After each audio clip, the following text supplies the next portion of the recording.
Bienvenidos y bienvenidas a este podcast titulado La importancia de la psicología en todas las etapas vitales.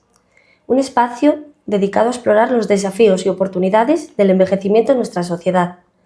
Este podcast forma parte del programa estatal Promoción del Envejecimiento Exitoso en el Medio Rural, promovido por COCEDER y financiado por el Ministerio de Derechos Sociales, Consumo y Agenda 2030, dentro de los programas de interés social con cargo a la asignación tributaria del 0,7% del IRPF. Durante esta conversación nos adentraremos en temas cruciales como son el edadismo, la soledad no deseada y el burnout, buscando comprenderlos a fondo y encontrar caminos hacia un envejecimiento más digno y satisfactorio.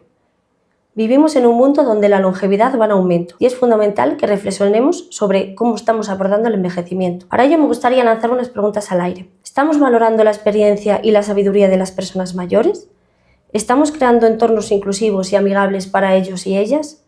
¿Estamos prestando atención a su bienestar emocional y social? A lo largo de este podcast hablaremos con una experta en psicología y analizaremos las causas y consecuencias de esta situación. Mi nombre es Débora Ballina Sotero y soy animadora sociocultural en la Asociación de Alzheimer Bierzo y trabajo dentro del programa Envejecimiento Exitoso de COCEDER, Confederación de Centros de Desarrollo Rural, y estoy acompañada por Minerva Vázquez Lanero, psicóloga en la Asociación de Alzheimer Bierzo y psicóloga general sanitaria. Buenas tardes, Minerva. Buenas tardes. Me gustaría comenzar con una breve presentación. ¿Qué te parece si nos dices quién eres y nos cuentas un poco sobre tu trayectoria profesional? Bueno, pues como has dicho, me llamo Minerva y soy psicóloga general sanitaria y desde el año 2022 trabajo en la Asociación Alzheimer Bierzo. He trabajado en otros lugares, pero es cierto que siempre he estado vinculada al entorno de las demencias y al trabajo con los familiares también de las personas que padecen esta enfermedad. Y bueno, pues como digo, mi trayectoria profesional empieza en el año 2022 y a raíz de ese momento, pues bueno, todo un conjunto de aprendizajes y seguimos en ello cada día. ¿Y cómo llegaste a especializarte en trabajar con personas mayores y también con personas con enfermedades neurodegenerativas? Bueno, pues es una pregunta interesante porque realmente no es algo que yo me plantease cuando comencé a estudiar psicología. De hecho, yo cuando empecé la carrera tenía muy claro que mi objetivo era terminar y presentarme al PIR, ¿no? Que es ese examen para ser psicólogo interno residente. En ningún momento mi idea era terminar trabajando aquí, pero bueno, en mitad de la carrera se cruzó la asociación en mi camino o yo en el de la asociación, no lo sé, y comencé a hacer voluntariado los veranos entre los años escolares, ¿no? Y entonces me di cuenta que era un trabajo pues, muy bonito, muy agradecido, también complicado a veces, pero que era una satisfacción enorme, ¿no? Y a raíz de eso, pues terminé la carrera y al hacer el máster, que es un poco lo que habilita para trabajar en la psicología sanitaria, ahí ya tenía claro que quería dedicarme a trabajar con personas mayores. Terminé de estudiar el máster en el mes de junio y en el mes de octubre de ese mismo año comencé a trabajar aquí, o sea que para mí la verdad es que fue una oportunidad increíble y bueno, y a día de hoy estoy muy agradecida por ello. El ámbito en el que trabajas es en la atención directa a personas que tienen Alzheimer y otras demencias, personas con dificultades en general. ¿Cómo vives el día a día trabajando con este tipo de personas y con personas en general? Cuando trabajas con personas, yo creo que tienes que cultivar mucho la flexibilidad mental, ¿no? Y más todavía si son personas con algún tipo de dificultad, pues en este caso hablamos de enfermedades neurodegenerativas, pero podría aplicarse a otros ámbitos, ¿no? El que tú tengas algo en mente, preparado, que digas, bueno, pues hoy me gustaría trabajar esto con ellos y que llegues allí y a lo mejor la persona con la que ibas a trabajar hoy pues tiene un mal día, ¿no? Igual que nos pasa a cualquiera y entonces pues está en un estado de negación en el que no le apetece trabajar contigo, ¿no? Eso pues puede generar sentimientos de frustración, de impotencia, el decir, bueno, ¿qué es lo que yo estoy haciendo mal o qué podría hacer mejor, ¿no? Aprender a tolerar esas emociones es muy importante, y esa flexibilidad que te decía, el decir, bueno, pues si hoy no puedo trabajar esto con esta persona, venga, pues lo intento mañana, y hoy entonces intento trabajar esto otro con otra persona, ¿no? El estar en constante adaptación. Yo creo que ese sería un poco el resumen, esa adaptación continua e intentar siempre el bienestar de las personas con las que trabajas, ¿no? A diferencia de personas que no tengan enfermedades neurodegenerativas, ellos a veces o ellas no saben expresarte con palabras a lo mejor el malestar. Entonces el conocerlos también te da la oportunidad de, a lo mejor solo con verles la cara, sabes que algo no está yendo bien. A lo mejor es que el trabajo que estoy haciendo con esa persona en ese momento pues no le está gustando, la está incomodando, en fin, una serie de cosas que es muy importante tener en cuenta, y bueno, en ese sentido, pues eso, esa flexibilidad, esa adaptación continua, y al final un reto. O sea, yo creo que supone un reto tanto a nivel profesional, por supuesto, pero también a nivel personal. Nos has hablado de retos personales, objetivos que tú te marcas a la hora de trabajar, y me gustaría también un poquito que nos hablaras de los desafíos que afrontas cuando estás trabajando. Bueno, pues yo creo que el principal desafío sería lo relacionado con la gestión emocional, con hacer una buena gestión emocional del día a día. Esto creo que es fundamental. Cuando trabajamos en atención directa con personas, independientemente de la condición de estas personas, se dan situaciones que a veces son difíciles de gestionar. También cómo te encuentres tú, ¿verdad? Como persona, tu estado en ese día también influye. Pues no todos los días nos levantamos a lo mejor con la misma energía o con la misma paciencia, o a lo mejor estamos pasando por un mal momento personal, y eso, aunque no queramos, pues influye, ¿no? en nuestro trabajo. Entonces, a nivel personal, hacer una buena gestión emocional sin duda va a influir de forma positiva en nuestro trabajo. E incluso también en lo que es el ámbito laboral como tal, ya dejando a un lado el ámbito personal, el hacer también esa buena gestión emocional en nuestro ámbito laboral. Cuando trabajamos en equipo, pues siempre hay alguna desaveniencia con alguna otra persona con la que trabajamos, que luego pues no llega a nada, pero en ese momento pues a lo mejor sí que hay esos pequeños roces, el no dejar que eso influya en nuestro trabajo directo con las personas también es muy importante. Y bueno, y también esos sentimientos que decíamos antes, ¿no? Esa frustración que a veces puede surgirnos cuando no nos salen las cosas como nos gustaría, tristeza también, porque en algunos momentos ves que hay personas con las que llevas trabajando mucho tiempo, pues al trabajar con enfermedades neurodegenerativas avanza, ¿no? Esa enfermedad, y ves que van surgiendo dificultades nuevas que antes no tenían. Entonces, bueno, pues al final somos personas, también les cogemos cariño a las personas con las que trabajamos, y a veces el ver ese avance pues también nos genera pues esos sentimientos como puede ser la tristeza, y que también es necesario un poco aceptarla y gestionarla. O sea que sin duda el principal desafío es la gestión emocional. Está claro que es muy importante el trabajar la salud mental, sobre todo, ya no solamente con las personas con las que estás trabajando, sino también con las familias.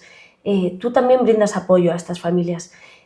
¿Qué clase de aportaciones les das? Bueno, pues el trabajo con las familias es igual de importante que el trabajo con las personas con la enfermedad neurodegenerativa que sea, ¿no? Las familias son las principales cuidadoras de estas personas. Es cierto que cuando estamos en unas fases más iniciales de la enfermedad, el cuidado que requieren las personas es menor, tienen más autonomía, más independencia, pero a medida que la enfermedad que sea va avanzando, pues normalmente requieren de más cuidado por parte de los familiares. Entonces, bueno, los familiares no están preparados, la mayoría, para cuidar, porque no están formados para ello. Normalmente esta situación se da de forma abrupta, ¿no? O sea, sin esperarlo, aparece y ahora ¿cómo hago, ¿no? ¿Qué es lo que tengo que hacer?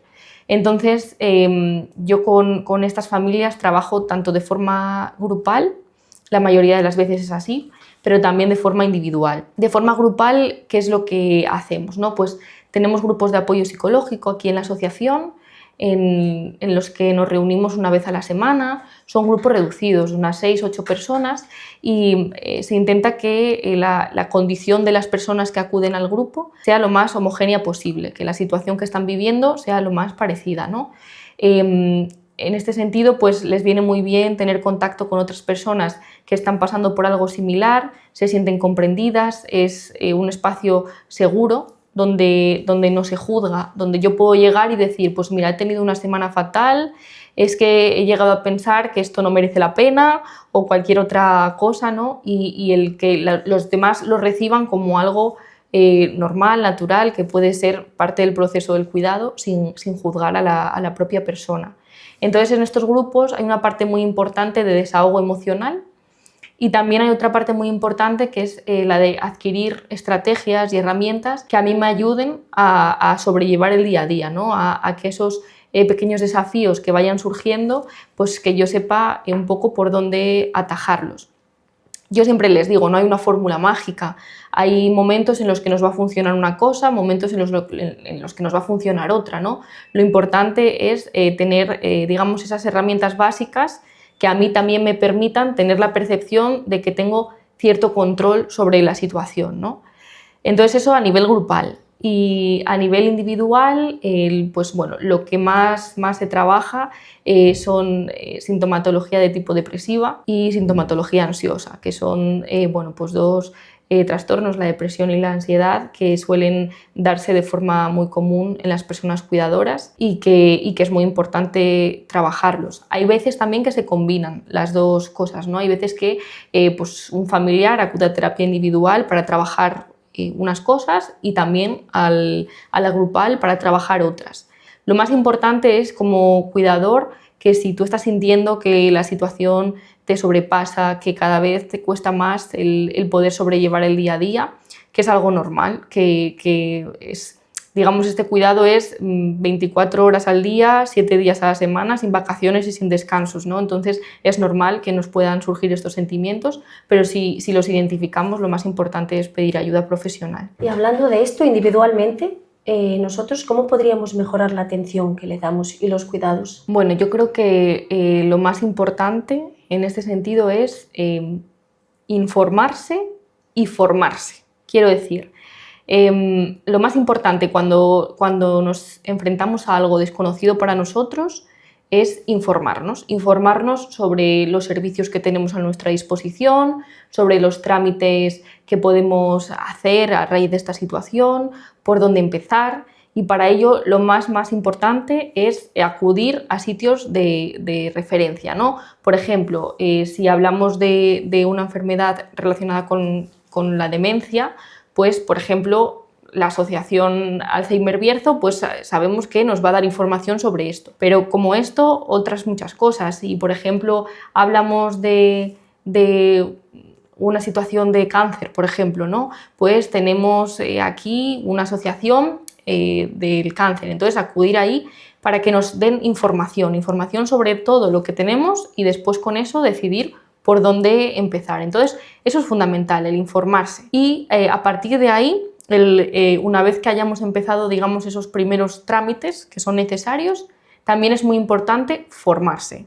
Formarse en lo que es la enfermedad, en cómo gestionar diferentes situaciones que puedan ir surgiendo, en qué es lo que tengo que hacer si me pasa esto.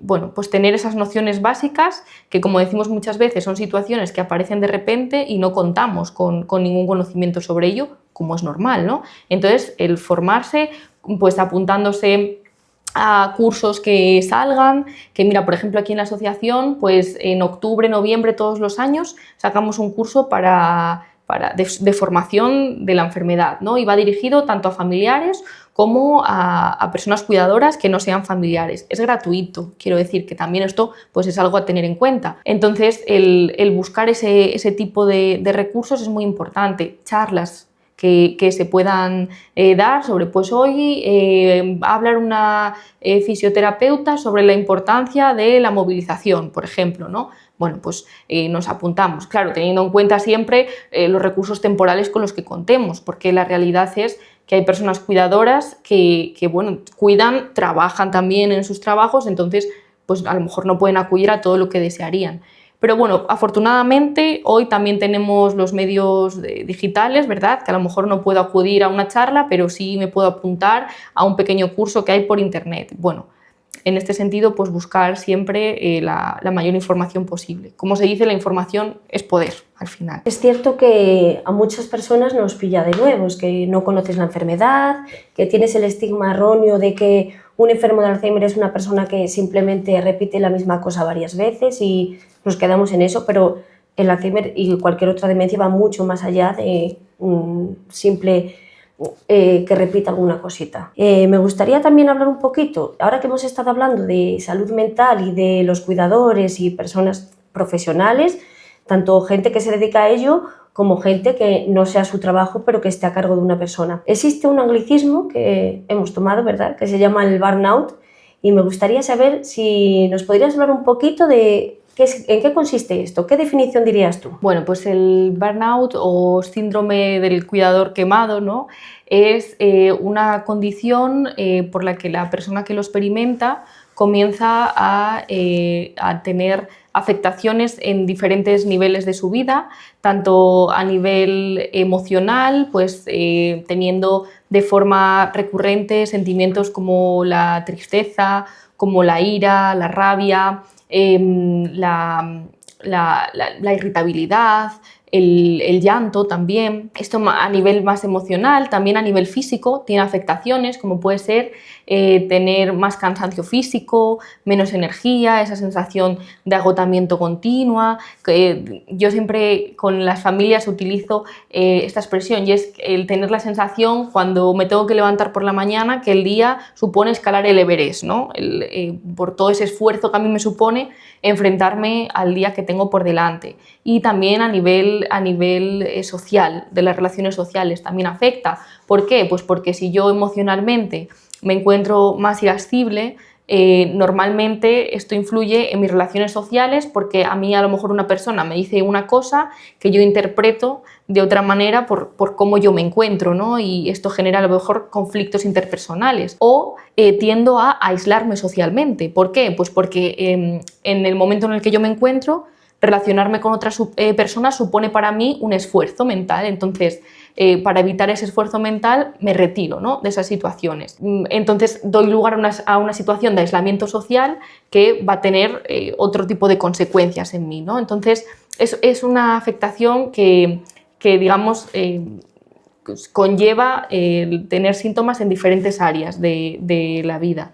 Y es muy importante en este sentido que cuando yo identifico que algo no va bien, hay veces en las que no sabemos qué es. Es decir, todos estos síntomas que decimos, yo te los digo aquí así como de carrerilla, ¿no?, pero a lo mejor la persona que los está sintiendo no sabe identificarlos, pero sí sabe que algo no va bien. Entonces, siempre que sintamos esto, si yo siento que algo no va bien, es que algo no va bien, porque nadie me conoce a mí mejor que yo misma, ¿no? Entonces, esto es muy importante tenerlo en cuenta, pues de cara a eso, a pedir ayuda siempre que sea necesario. Sobre todo, yo resaltaría de este síndrome esa sensación de ese agotamiento continuo, ¿no?, de todo me supone un esfuerzo. Tengo que hacer una llamada telefónica y para mí es un esfuerzo estratosférico. Tengo que preparar la comida y, madre mía, ¿por dónde empiezo?, ¿no? Esa sensación de todo me sobrepasa. Y como profesional de la atención directa, que supone una carga emocional, lo que dices tú, trabajas con familias, trabajas con personas con enfermedades neurodegenerativas, ¿tú has experimentado alguna vez el burnout o conoces algún caso en el que la persona se haya visto sobresaturada y que diga que ya no puede más? Bueno, yo en concreto no lo he experimentado, afortunadamente, aunque nadie está libre de experimentarlo, pero sí que recuerdo el caso de una compañera que una vez vino a mi despacho y me dijo: Minerva, no puedo más. Y le dije: bueno, siéntate, ¿no?, y cuéntame un poco, porque fue así como de repente. Me dice: mira, llevo un tiempo en el que bueno, pues tengo una situación en casa que es muy delicada, vengo aquí, me noto que no tengo la alegría que tenía, que cuando estoy con ellos me cuesta mucho más el conectar, que cuando la persona con la que estoy pues me pregunta 3 veces lo mismo, como es algo habitual, yo antes utilizaba el humor, ahora me cuesta hacerlo. Bueno, en fin, que las situaciones que se daban en su día a día, que antes gestionaba bien, ahora resultaba que le estaba costando mucho afrontarlo, ¿no? Entonces, bueno, empezamos a ahondar un poquito y pues eso, se le juntó la situación personal que estaba haciendo pues que se viese más emocionalmente sobrecargada, más el trabajo aquí directo, que también pues le estaba costando gestionar esa parte emocional, se le juntó un poco todo y entonces era momento de parar. Cuando nos sentimos tan sobrecargados, tan sobresaturados, hay veces que hay que parar y decir, vale, voy a ver cómo gestiono todo esto, qué es lo que tengo que hacer, pero está claro que así no puedo seguir, ¿no? Entonces, bueno, en su caso paró y comenzó con ayuda profesional y bueno, poco a poco pues fue mejorando y a día de hoy pues está mucho mejor. Pero es muy importante esto de saber parar.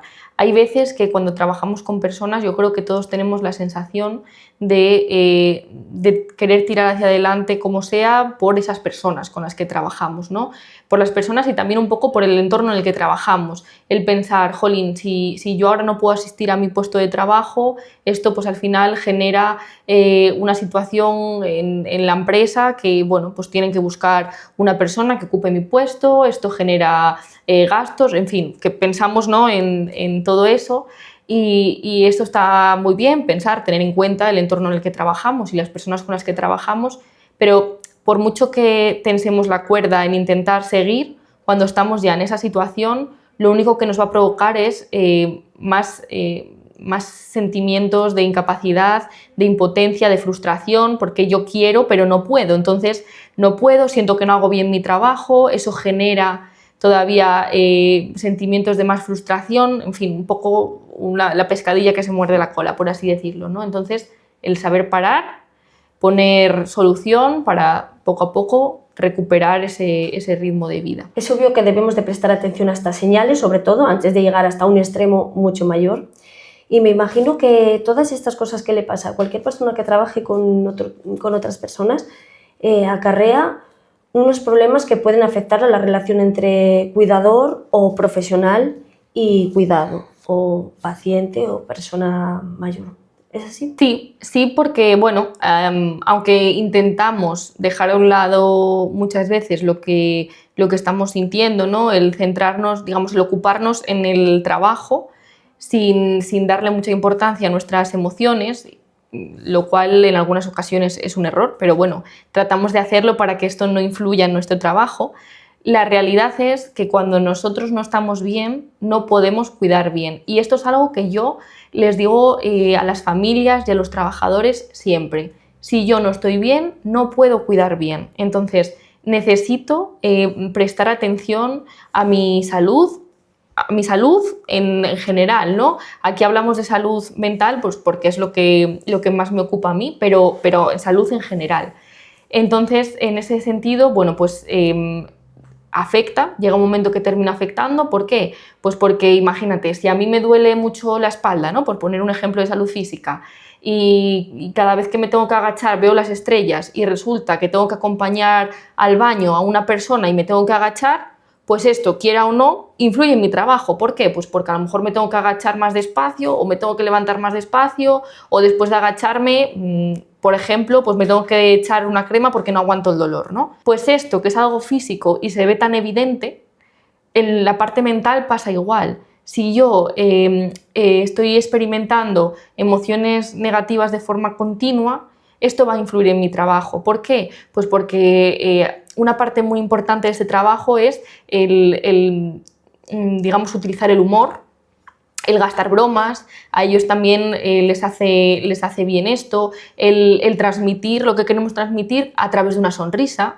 Yo siempre digo que le dices lo mismo a una persona con una sonrisa o sin esa sonrisa y la reacción de la persona es totalmente diferente y solo cambia la sonrisa. Si yo estoy mal emocionalmente, eso no me va a salir o me va a costar mucho, ¿no?, un sobreesfuerzo que me salga. Entonces, definitivamente afecta a nuestro trabajo. Por eso es tan importante cuando pensamos en el bien del trabajo, que a veces, pues eso que hablábamos antes, de intento tirar por no perjudicar mi trabajo, ¿no? pero realmente es que si no nos ocupamos de nosotros mismos, indirectamente estamos perjudicando a nuestro trabajo. Por tanto, es fundamental ocuparnos de nosotros mismos para que esto influya de forma positiva en el trabajo. Está claro que muchas personas que trabajamos en este ámbito nos hemos visto a veces sobrepasadas por la situación, que no sabemos cómo lidiar con ella, que tienes razón, que tienes que estar tú primero bien para poder trabajar con otras personas. Y no hace falta llegar hasta el extremo del burnout. Hay veces que simplemente te despiertas, que tienes menos ganas de hacer nada, que nos pasan todos los trabajos que también pues es como que le coges manía a algo, no a la persona, por ejemplo en este caso, porque no es que cojas manía, pero sí a la rutina, al decir otra vez voy a hacer esto, otra vez lo mismo, a ver qué se viene hoy. Y bueno, y por ejemplo, existen casos, aunque las personas no tengan enfermedades neurodegenerativas, nos puede pasar que tengamos un familiar pues que empieza a desorientarse o que tiene pequeños despistes. Me gustaría saber si conoces herramientas que sirvan para trabajar con esto, es decir, para que nos ayuden el día a día. Bueno, lo primero de todo, antes de las herramientas, yo diría que si estamos identificando este tipo de cosas en una persona cercana, lo más importante es consultarlo con el médico. ¿Por qué? Pues porque a veces pueden ser despistes asociados a otras cuestiones, pues por ejemplo, que la persona esté viviendo una situación de mucho estrés y esto afecte a su rendimiento cognitivo. Pero cuando empezamos a notar este tipo de cosas quiere decir que no son algo aislado, ¿no? Es decir, que ya ocurren con relativa frecuencia, que interfieren de alguna forma en la vida de la persona, ¿no? Entonces, cuando es así, es muy importante consultarlo.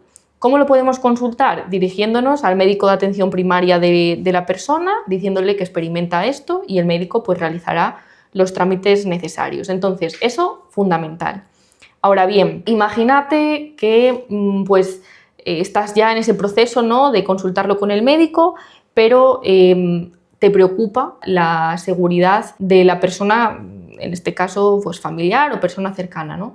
¿Qué podemos hacer? Bueno, pues yo una cosa que siempre recomiendo son los dispositivos, por una parte, de teleasistencia, que son unos dispositivos en los que pues, la persona tiene a su alcance a tan solo un botón el contactar con el equipo que está pues detrás de ese dispositivo, ¿no? Entonces, imagínate que la persona pues, está en su domicilio, tropieza, se cae, hablamos de personas mayores, pero realmente esto es algo que nos podría pasar a cualquiera, el caernos, darnos un mal golpe, ¿no?, y no poder acceder al teléfono móvil o al teléfono de casa para poder llamar, ¿no? Pues con este dispositivo yo, que lo tengo encima, o en un collar, en un reloj, pues pulso y ya tengo ese contacto directo, con lo cual este tipo de dispositivos yo los recomiendo. Y por otra parte tenemos dispositivos con GPS, que aquí es cierto que tenemos que ser un poco cautos y consultarlo porque bueno, pues hay una cierta normativa en relación a la intimidad y seguridad de la persona, con lo cual esto es necesario consultarlo previamente, pero sí existen. Son dispositivos en los que el familiar pues, puede ver dónde se encuentra la persona, ¿no? ¿Para qué son útiles? Pues sobre todo cuando son personas que comienzan pues eso, con esos despistes y queremos mantener su autonomía lo máximo posible. El que la persona, si siempre ha ido a dar un paseo por las mañanas, el de repente no decirle, no, ya no puedes ir a dar el paseo o vas a ir a dar el paseo pero conmigo, ¿no? Y la persona pues, puede sentirse realmente mal, ¿no?, a raíz de esta situación. Entonces, el intentar fomentar esa autonomía y su vida diaria, que siga como hasta ahora, pues puede ser una buena opción. Pero, insisto, siempre consultando pues, los requisitos necesarios. Es muy interesante esto que estás diciendo, la verdad, Miner, porque es verdad que vivimos en una sociedad en la que, en relación con este tema de los despistes y de las desorientaciones, somos muy de tender a pensar de que una persona mayor chochea, hablando vulgarmente, y pensamos, pues bueno, es una persona adulta, ha perdido capacidades físicas, capacidades mentales. ¿Piensas que vivimos en una sociedad edadista? Y si hay gente que no conoce este término, ¿podrías explicar un poquito lo que es el edadismo? Sí, bueno, el edadismo consiste en discriminar a una persona únicamente por razón de edad, ¿no? Y este tipo de ejemplos pues los vemos en el día a día, pues por ejemplo cuando vamos conduciendo y hay una persona que va delante de nosotros conduciendo y pues a lo mejor comete un pequeño error, ¿no? Un pequeño error de que a lo mejor se va un poquito más a la derecha, un poquito más a la izquierda, que es algo que nos puede pasar a cualquiera, ¿verdad? Y entonces resulta que la persona aparca y al pasar vemos que es una persona mayor y decimos, claro, por eso hizo eso, porque ya con esa edad no está para conducir, es que ya con esa edad tendría que estar en su casa, ¿no? Por ejemplo, pues eso es un ejemplo de edadismo. O cuando estamos guardando la cola en la charcutería del supermercado para comprar y resulta que hay una persona mayor delante, pero nos colamos porque nosotros tenemos más prisa, ¿no? Y entonces la persona mayor pues nos reprocha que nos hemos colado y le decimos, bueno, hombre, pero si usted tiene todo el día, bueno, pero mi tiempo vale lo mismo que el tuyo y a lo mejor yo también tengo más cosas que hacer, ¿no? Pues eso sería otro ejemplo de edadismo. Es verdad que en la sociedad actual cada vez más estamos más sensibilizados con las personas mayores y con su valor como personas, independientemente de su edad. Pero es cierto que todavía como sociedad nos queda mucho que hacer al respecto. Bueno, pues un ejemplo son este tipo de situaciones que no es difícil verlas en el día a día si nos paramos un poco a mirar a nuestro alrededor. Por lo que, bueno, creo que vamos en el buen camino, pero creo que todavía nos queda mucho por hacer, tanto a nivel de sociedad como también a nivel individual. ¿Y este tipo de discriminación por cuestión de edad, crees que conlleva a unas consecuencias emocionales y a nivel mental en general y de autoestima de las personas que son más mayores? Sí, definitivamente sí. ¿Por qué? Pues mira, porque si una parte de nuestro autoconcepto, que es ese concepto que tenemos sobre nosotros mismos, y también de nuestra autoestima, que es esa valoración que hacemos de nosotros mismos, pues una parte va a estar influenciada por la percepción que los demás tienen sobre nosotros, ¿no? Por lo que si yo en mi día a día veo que las personas me desprecian o realizan acciones de desprecio hacia mí por el simple hecho de tener la edad que tengo, que al final es una cosa no modificable, es decir, yo, imagínate, si tengo 80 años, pues tengo 80 años, no es algo que yo pueda cambiar. Por lo que el ver cosas relacionadas con el desprecio hacia mí por ese motivo, realmente van menoscabando mi autoestima, van surgiendo sentimientos muchas veces de inutilidad, ¿no? De esa percepción de que ya con la edad que tengo no sirvo para nada. De hecho, a mí hay personas que me lo han dicho así, literalmente, es que yo ya no sirvo para nada, ¿no? ¿Y eso qué es debido? Pues es debido a que en la sociedad ya no encuentro ese hueco para mí. Ya intente lo que intente, veo que hay reticencias por parte de alguna persona para que yo acceda a hacer determinada cosa, ¿no? Entonces eso va generando pues, esos sentimientos de inutilidad, de falta de capacidad, lo que a su vez genera pues, sentimientos pues, relacionados con la frustración, con el enfado. El enfado es algo muy común, también con la tristeza, ¿no? El decir, pues es que llevo toda la vida trabajando, llevo toda la vida dedicándome a mi familia y ahora resulta que no encuentro mi lugar en el mundo, ¿no? Por lo que sí, definitivamente tiene consecuencias a nivel mental que son muy importantes, de hecho. Yo pienso que todos alguna vez hemos practicado el edadismo, fuese conscientemente o inconscientemente, porque es verdad que a veces simplemente nos puede la prisa, el hecho de decir, mira, deja esto que lo hago yo porque lo voy a hacer más rápido, o lo que sea, el ritmo de vida que llevamos, que a veces nos provoca pues eso, pues el no pararnos a pensar en decir, bueno, que lo haga la persona, que él se va a sentir mejor, o simplemente pedirle ayuda para hacer algo, decirle, mira, voy a cocinar, ayúdame, hacemos la comida juntos o lo que sea, y dices, no, porque mira, voy a ir yo mucho más rápido, entonces me lo quito de encima y ya está.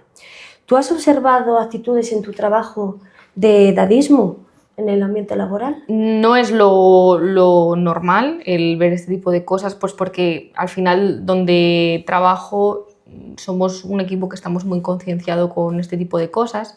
No quita que en algún momento podamos cometer un error, pues porque aunque estemos muy concienciados, al final hay cosas que tenemos como muy asumidas.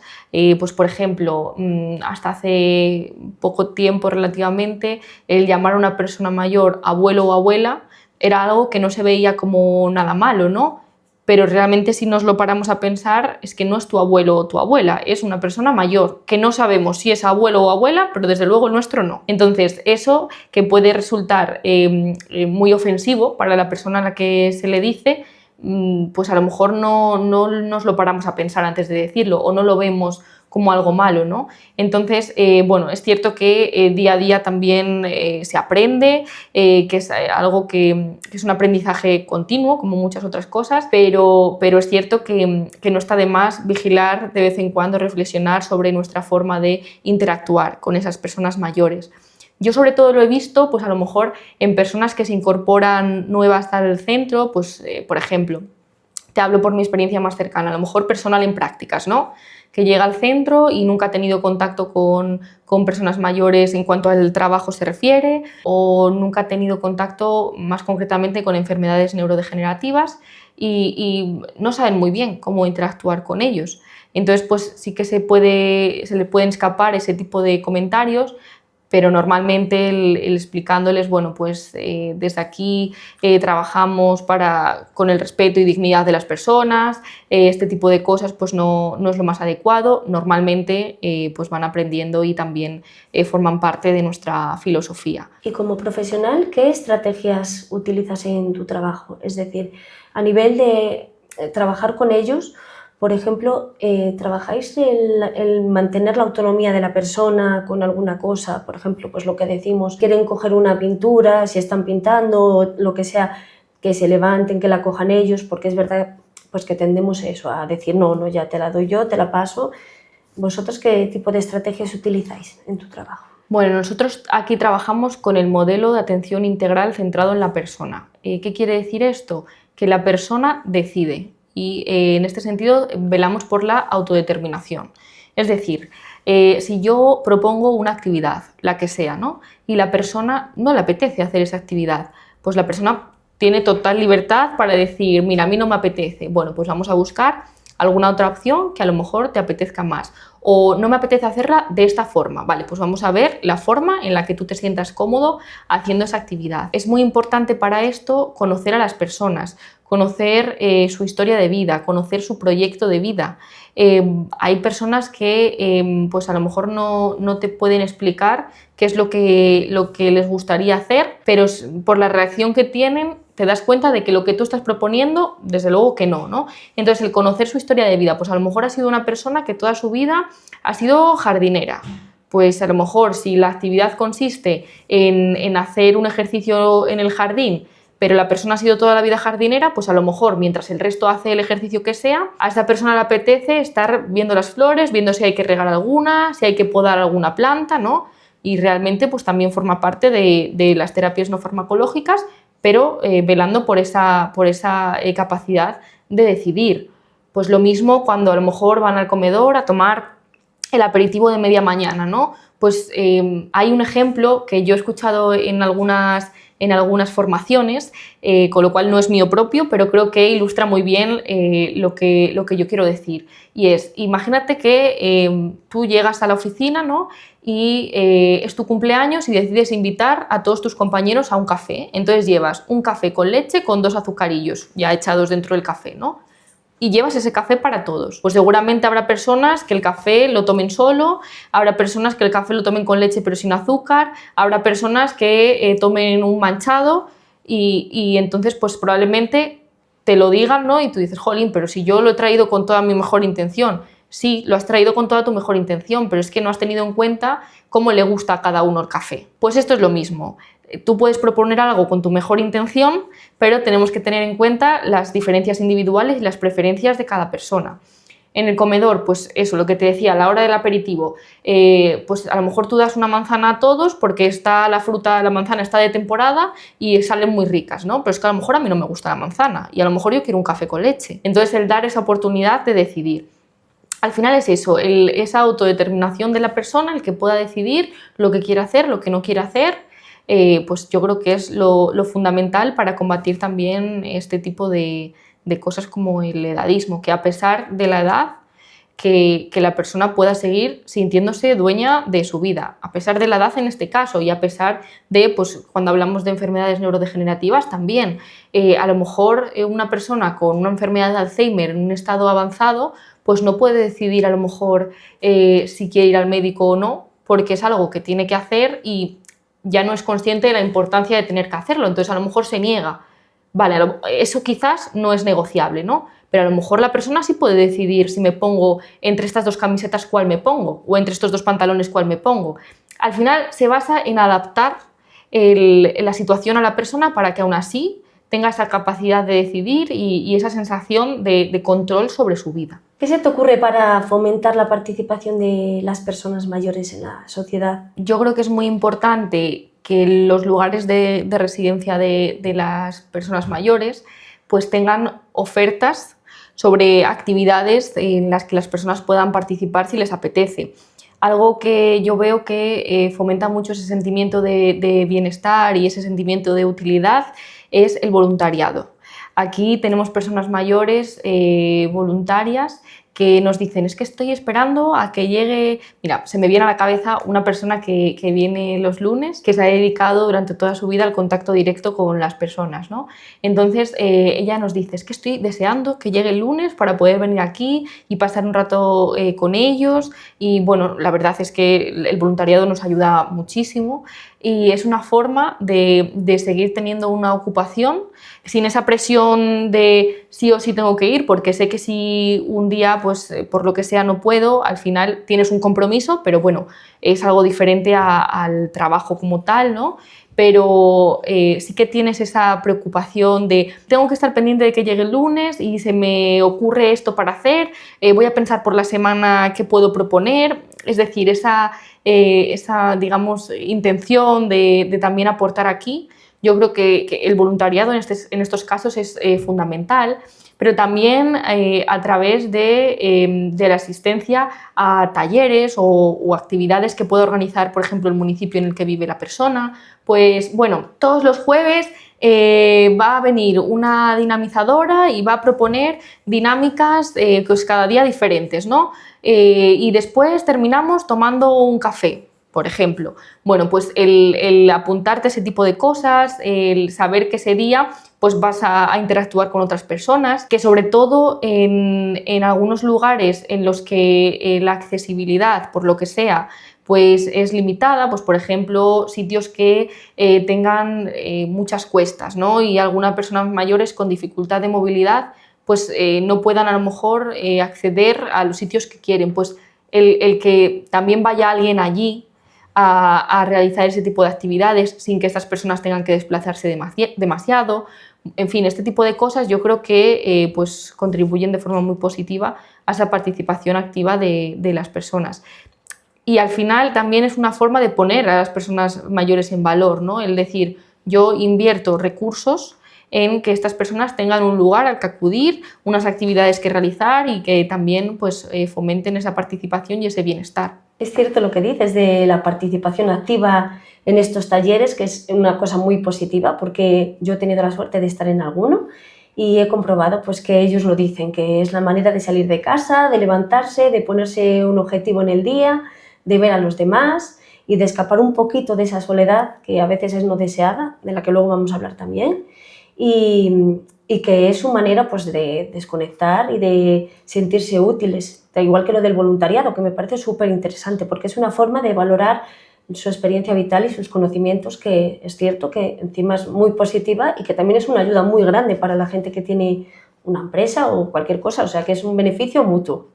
Y volviendo un poquito al tema del edadismo, me gustaría que me dijeras qué te parece a ti, cómo están vistas las personas cuando van, por ejemplo, a administraciones públicas, a centros de salud. ¿Te parece que se les trata bien o que hay veces que somos un poco reticentes a tratarles con educación? Mira, te voy a contar un caso personal, pero que ilustra muy bien esto que tú preguntas. Yo me acuerdo, mi abuela tiene 82 años. Ella cognitivamente está bien, no tiene ningún diagnóstico y entonces suele ir sola al médico. Pero a mí me coincidió que yo estaba de vacaciones esos días y me dijo, voy a ir al médico. Bueno, pues te acompaño y después tomamos un café, ¿no? Y la acompañé. Entonces yo me acuerdo de entrar a la consulta con ella y la médica continuamente se dirigía a mí, ¿no? Me hacía preguntas un poco, bueno, pues esta medicación se la está tomando por la mañana, por la tarde y por la noche. Y yo le decía, abuela, ¿te la estás tomando por la mañana, por la tarde y por la noche? Y ella respondía, ¿no? Y otra pregunta, y era continuamente así. Hasta que llegó un momento en el que, educadamente, por supuesto, pero le dije, mira, si no te importa, las preguntas hazlas a ella. Ella es una persona que vive sola, con lo cual yo no tengo ni idea de la medicación que toma. Te podría decir una cosa y te estaría mintiendo, porque no lo sé, ¿no? Ese es un ejemplo de cómo a veces asumimos que porque una persona sea mayor y vaya acompañada, eso significa directamente que la persona ya no es capaz de poder responder a las preguntas, ¿no? O, por ejemplo, en el banco. Yo realmente voy con ella al banco, pero voy con ella al banco porque ha tenido varias experiencias en las que ha querido sacar dinero, ella no entiende el cajero automático, ¿no? Entonces, bueno, pues lo típico, no lo entiendes, entras dentro y ves si te pueden ayudar. Y en varias ocasiones pues ha recibido malas contestaciones, pues porque a lo mejor la persona a la que acude está hasta arriba de trabajo, también habría que ver la situación, ¿no? Pero la realidad es que no cuenta con esa ayuda para sacar ella dinero de forma independiente porque no entiende el cajero automático, ¿no? Y como a ella, pues supongo que a más personas les pasará. Entonces, realmente yo no voy con ella al banco porque ella no sea capaz de poder ir al banco sola, sino porque no sabe funcionar el cajero automático. Pero ella, por supuesto, pone su número PIN, elige la cantidad que quiere sacar, es decir, yo simplemente soy ahí un apoyo, ¿no? Y eso es al final lo que yo creo que debería pasar, el ser apoyo cuando ellos lo necesitan, tanto a nivel médico, a nivel más de administración pública, de lo que sea, la gestión que sea, el no asumir que ellos no pueden, sino en donde tengan dificultades, darles ese apoyo, pero que ellos realicen todo lo posible por sí mismos, porque son personas totalmente capaces. Entonces, bueno, respondiendo un poco a la pregunta, yo creo que todavía hoy nos seguimos encontrando con este tipo de situaciones y yo creo que ahí lo más importante es que las personas que están en esta atención al público, sea del tipo que sea, pues también estén sensibilizadas con esto del edadismo, de la importancia de respetar, de dignificar a las personas mayores. Y en el caso de necesitar ayuda, pues ofrecérsela, pero no dar por hecho que la necesitan. Exacto, el interpretar de que viene con un acompañante, pero que la persona no es transparente, que es a quien te debes de hablar, o sea, es a la persona a la que debes de hablar cuando estás con ella. Eso es. ¿Cómo se te ocurre que la sociedad pueda trabajar para romper estos estigmas que tenemos tan arraigados de una persona mayor es una persona que tiene problemas o que cuando muchísimas veces y en la mayoría nos dan 1000 millones de vueltas, porque en realidad estas personas tienen mucha más experiencia vital que nosotros? Bueno, yo creo que lo más importante es la sensibilización a la población en general. Y esto, yo, bajo mi punto de vista, empieza desde los más pequeñitos. Es decir, en el colegio, el hablar sobre este tipo de temas, el realizar actividades con ellos. Mira, hace poquito la terapeuta ocupacional de la asociación fue a un cole a hacer una actividad intergeneracional en la que acudieron personas mayores al propio colegio e hicieron una actividad juntos con los niños, ¿no? Este tipo de actividades intergeneracionales son muy positivas. ¿Por qué? Pues porque las personas mayores se relacionan con los niños, pero los niños también se relacionan con las personas mayores y ven el valor que tienen, ¿no? Imagínate, están haciendo una actividad en conjunto y probablemente el niño desde su posición aporte unas cosas, pero la persona mayor desde su posición y experiencia de vida aporte otras, ¿no? El cómo son importantes ambas partes, el conocimiento desde la parte más de infancia y también el conocimiento desde la parte de las personas mayores. Por lo tanto, sensibilizar es fundamental. Si desde pequeñitos empezamos a hacer este tipo de cosas, realmente lo más lógico es que a medida que van creciendo y se vayan manteniendo esta sensibilización, esto tiene que ser un continuo, no es algo que se haga de forma puntual, pues estos estigmas, a medida que estos niños van creciendo, también de forma general irán disminuyendo, ¿no? Porque ya vienen desde pequeñitos con ese bagaje de aprendizaje sobre este tipo de asuntos. Con lo cual yo esto lo considero fundamental, pero también esa sensibilización a las personas que actualmente ya son personas adultas, que a lo mejor pues a lo largo de su trayectoria no han tenido este tipo de conocimientos o no conocimientos, sino de experiencias más bien, y tenemos esos estigmas más arraigados, ¿no?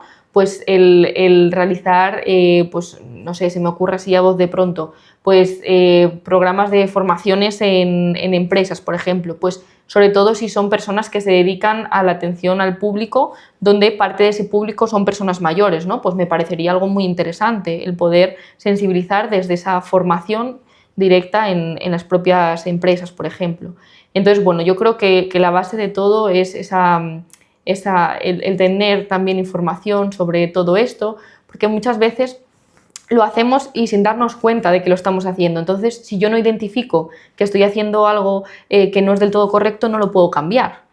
Si en mi día a día nadie me dice, mira, pues la forma en la que has tratado a esta persona, pues quizás no es lo más adecuado, ¿no? Por esto y por esto, pues yo no puedo reflexionar sobre ello. Con lo cual yo creo que es un poco también responsabilidad de la propia persona de querer aprender sobre ello, pero también el tener oportunidades para poder hacerlo. Es cierto que tanto los más pequeños pueden aportar cosas a los mayores y también al revés, porque los mayores también aprenden de los niños, porque al final se han criado en tiempos distintos en lo que todo cambia, o sea, los juegos eran distintos, la forma de relacionarse era distinta, los medios que tenían, pues por ejemplo las tecnologías también son distintas y bueno, pues me parece que es súper interesante lo que acaba de decir, porque es verdad que es una forma pues de valorar tanto los mayores a los pequeños como al revés, porque es verdad que luego cuando creces un poquito más es cuando le empiezas a dar un poco más de valor a las historias de tus abuelos, a los consejos que te daban, que dices, ay, mira, qué razón tenías, ¿verdad? Y llega como una época que sí, pero luego parece como que es verdad que al volver a ser adultos, lo que dices tú, sin querer, como que provocamos este edadismo y que es importante también que la gente que esté alrededor nos diga, pues mira, es verdad que no hagas esto y que nos haga reflexionar un poquitito sobre eso. Y ahora, bueno, muy ligado con el tema del edadismo está la soledad no deseada, porque es verdad que infravalorar a las personas es al final hacerles un vacío y entonces pues es como una manera de apartarlos de la sociedad. ¿Tú cómo dirías una definición de soledad no deseada? Bueno, pues yo diría, la soledad no deseada es la condición por la que una persona se siente sola de forma no elegida. Y yo resaltaría dos cosas de esta definición. Se siente sola y de forma no elegida. Se siente sola, ¿qué quiere decir? Para tener una soledad no deseada no quiere decir que yo a mi lado físicamente no tenga a nadie. Yo físicamente puedo tener al lado a personas, pero sentirme solo. Con lo cual es una soledad que puede ser o física o emocional. Y la otra parte muy importante es no elegida. La soledad no es algo malo en sí mismo. Si yo elijo estar solo, está perfecto, ¿no? Lo malo es no elegir estar solo, sino no poder relacionarme con personas y de ahí sentirme solo. Esa es la cuestión, el no elegir esa soledad. Y ahí, cuando yo no elijo la soledad que siento, pues va a tener implicaciones muy importantes en mi vida. Claro, es que es distinto el aislamiento social de la soledad no deseada. El aislamiento es más, yo entiendo, como algo más físico y la soledad no deseada como algo más emocional y algo más sentimental y que acarrea pues, una decisión que tú no has tomado. Y me gustaría saber un poquito qué factores piensas que contribuyen a que una persona mayor se sienta sola o pueda llegar a sentir esta soledad. Un poco por mi experiencia, una de las cosas que más soledad no deseada genera es la muerte de la pareja. Son personas, normalmente cuando hablamos de personas que a día de hoy son mayores, por la época en la que ellos nacieron, pues normalmente llevan con su pareja durante toda la vida, por así decirlo, ¿no? Son personas que se han casado de forma temprana, que ya han construido su vida con esa persona y a lo mejor cuando el cónyuge fallece, quizás llevan casados 70 años, o sea, toda la vida, ¿no? Entonces, el aprender a vivir sin esa persona es algo que normalmente genera mucho sentimiento de soledad, también porque suele ser un momento en el que los hijos, los nietos si los hay, pues ya, digamos, están en su casa, con su familia, a veces los nietos están fuera o no, pero bueno, también tienen sus responsabilidades, su día a día, entonces quizás no puedan estar tanto con nosotros como nos gustaría. Otro factor muy importante es el vivir en lugares en los que el contacto interpersonal es limitado. Me explico. no es lo mismo vivir en un pueblo que vivir en una gran ciudad. Normalmente en los pueblos pues hay un contacto más directo entre personas, ¿no? Pues salgo a la puerta de casa y veo al vecino de al lado que va a pasear al perro y a la otra vecina de enfrente que va a comprar el pan, ¿no? Y pues bueno, ¿qué tal, fulanita? ¿Cómo vas? O después de comer, yo siempre me acuerdo, mis abuelos viven en un pueblo y después de comer, cuando hace buen tiempo, pues sacan su silla a la puerta de casa, ¿no? Y como ellos, pues muchas personas. Entonces ahí ya, pues una tertulia improvisada. Pues ahí eso contribuye también a no sentir esa soledad.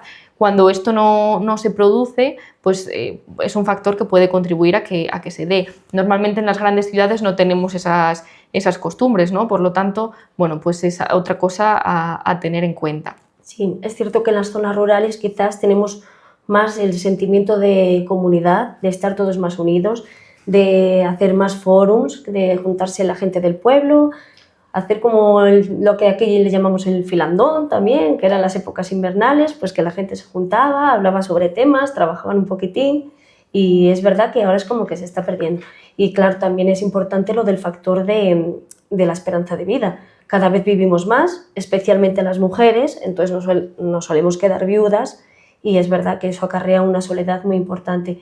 Y también entiendo que habrá factores físicos y factores fisiológicos también, es decir, problemas de salud que tenga la persona y factores físicos como, por ejemplo, pues que la gente, lo que dices tú, que tus hijos se van y te quedas solo, o por ejemplo en un pueblo pues hay un claro nivel de despoblación últimamente que está yendo en aumento y la gente pues es obvio, hay menos gente en el pueblo, te sientes más sola, tienes menos gente con la que hablar. ¿Crees que ha habido un aumento de casos de soledad no deseada en personas mayores? Porque también es verdad que se puede dar en cualquier etapa de la vida, pero refiriéndonos a personas mayores, ¿crees que ha habido un aumento? Bueno, creo que tenemos que responder esta pregunta con un depende.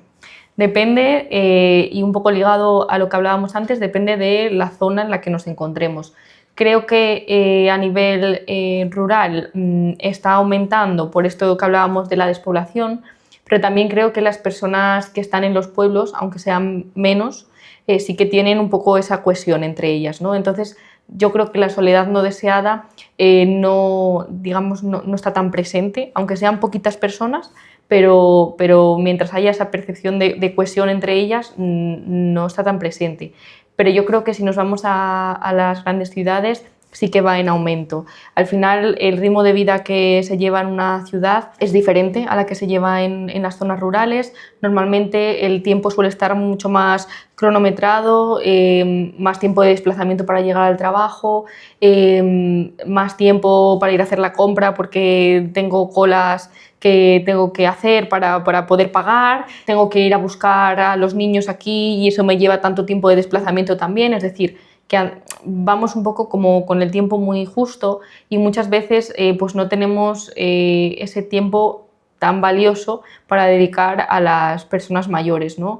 El decir, bueno, pues dedico 2 tardes a la semana a ir a ver un ratito a mi madre o a mi padre a casa, o cuando haga buen tiempo lo invito a un café debajo de casa, pues que a lo mejor es una persona que la movilidad la tiene un poco reducida y no me puedo ir a caminar con él, ¿no? Pero a lo mejor puedo bajar al bar de casa y tomarme un café. Pero sin embargo estoy tan inmersa en el día a día que me cuesta encontrar esos momentos, ¿no? O cuando los encuentro surge algo y hace que se modifiquen. Entonces, bueno, yo creo que en estos casos sí que va en aumento porque realmente el ritmo de vida que llevamos cada vez es más rápido, con lo cual cada vez nos cuesta más encontrar estos momentos.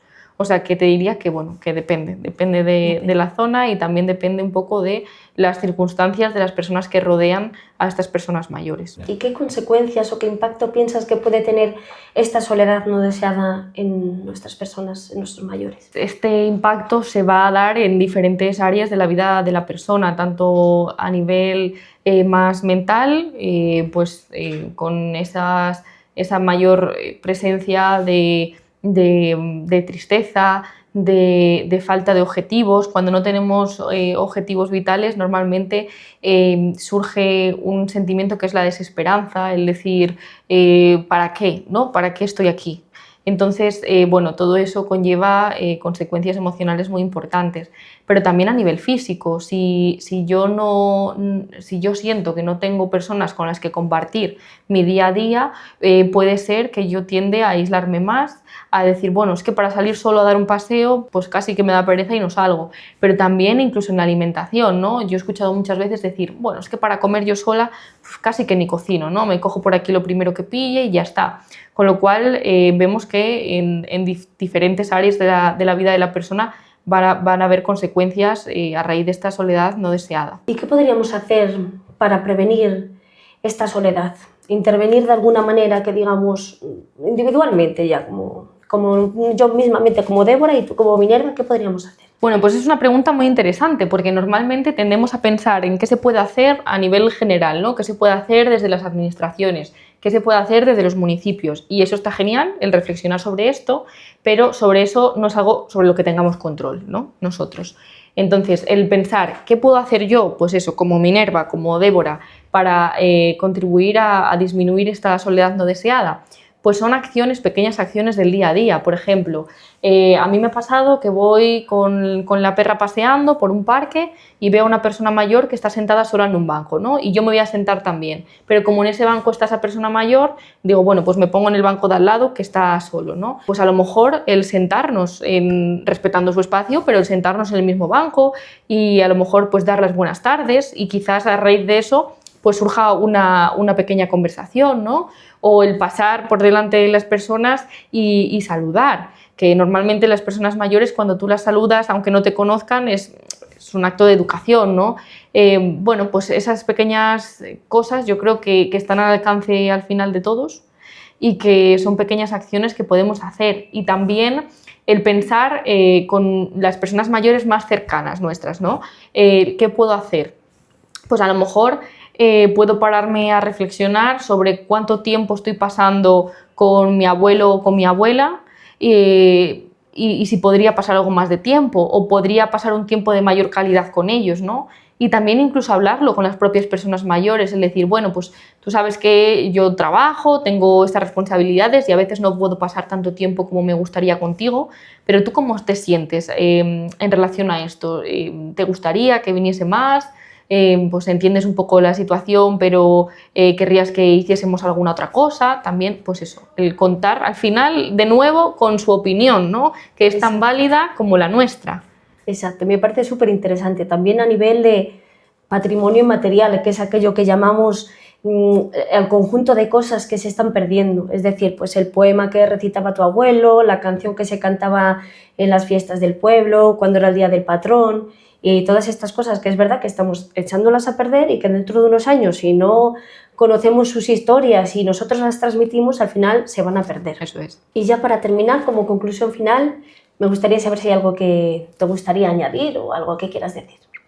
Bueno, quería agradecer la oportunidad de poder estar aquí, de que me hayáis brindado este espacio para hablar sobre todas estas cosas que yo creo que son fundamentales y que no está de más seguir hablando sobre ellas, porque sí que es cierto que actualmente es algo que se tiene más presente, pero que todavía nos quedan muchas cosas por hacer y por reflexionar, por lo que, bueno, creo que es fundamental el contar con este tipo de espacios para poder hablar sobre ello. Así que, bueno, muchas gracias y encantada de estar aquí contigo.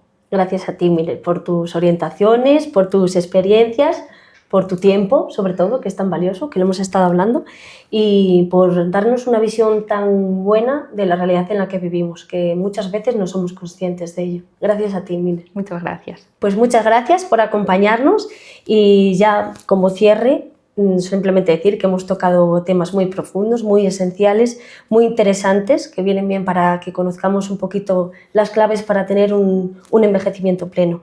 Y nada, simplemente decir como reflexión final para los jóvenes que prestemos un poquito más de atención a nuestros mayores, que dejemos a un lado las ideas preconcebidas que tengamos sobre la edad y a la gente mayor, sobre todo, que no estamos solos, que con un poquitito de suerte vamos a llegar todos a ser adultos y a ser mayores y que simplemente que nos pongamos un poquito más en el lugar de estas personas.